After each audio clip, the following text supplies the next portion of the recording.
Hi, welcome again to Bob's Blueprints. I'm Bob Chastain, president at the Cheyenne Mountain Zoo. Here to tell you today a little bit about the 200 project and the progress we're making. The 200 project is an idea to celebrate over 200 giraffe calves we've had born at the Cheyenne Mountain Zoo. They started with this giraffe here, Penny, who was born in 2018 and had a huge social media following. I know many of you fell in love with her as well.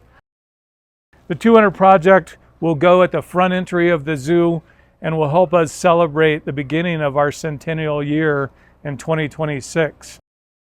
There's 4 more giraffe coming, 2 other cows and 2 other calves that will be in great new poses. Penny here is the smallest and youngest calf in the sequence, and there'll be 2 other calves that are older so that we have a good family group to welcome you into the Cheyenne Mountain Zoo. You'll get a chance to see how big they are up close and personal. So for example, I'm just a little less than 6 feet tall, and so you can see how big the legs are. For years you've fed them from up above.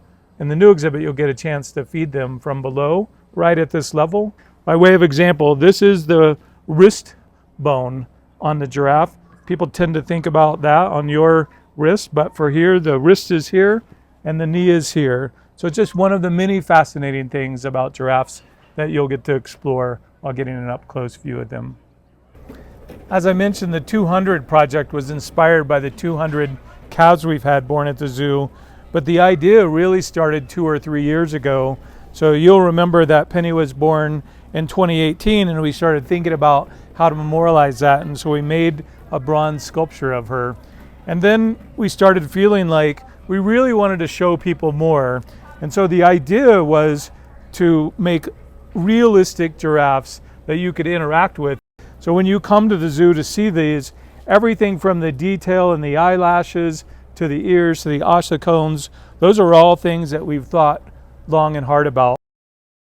We've been having these cast in Norman, Oklahoma, where there's a foundry there called the Crucible who can do large things.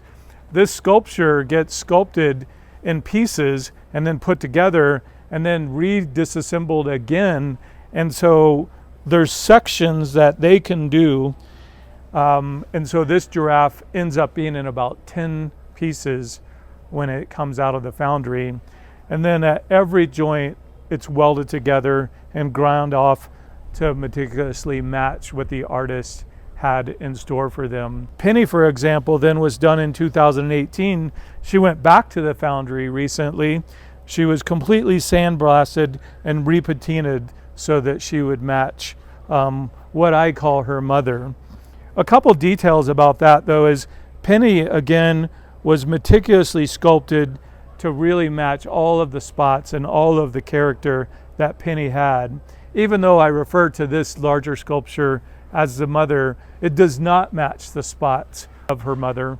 And we really wanted to do that because we know that there will be a time many years from now where people won't know the story of Penny in the way that you did, but we still want them to be able to have that experience of seeing this classic cow and calf pose. Here's an important thing about the 200 project. We've noticed over time that art helps people connect with animals at the zoo. Antonia, the zoo's artist, has been working at the zoo for nearly 30 years. We've seen her do things like the alligator in Australia, which replicates the world record alligator. You've seen the totems welcome you into African Rift Valley for nearly 20 years. And then she's managed many other projects like the hippo sculptures, where she worked with other artists, all the way to art which has historically been at the zoo, the deer sculptures, which people have been enjoying at the zoo for over 75 years. You can see why over the years the zoo has made these kinds of investments in art to help you connect with animals. We're excited to share these sculptures with you both this summer here in front of our pizza restaurant and near domestic goats, and in 2026 when Penny and all of her giraffe friends welcome you to the zoo when our new front entry and new International Center opens. Thanks for following along on Bob's Blueprints. We hope you appreciate the journey and the extra work that the zoo is doing to make sure the zoo stays the second best zoo in the United States.